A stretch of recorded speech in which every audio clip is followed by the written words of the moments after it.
quiero pensar en Madrid y en su reloj. Duermo por las tardes, por las noches me invento su voz.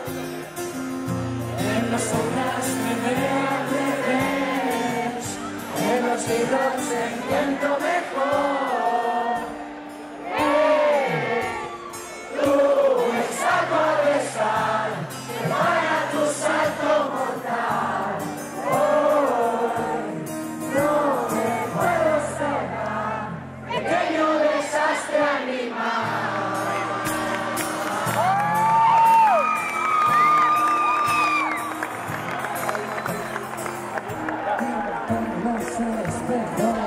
Personajes de ciencia ficción buscaban otra vida sin pedirle permiso al creador.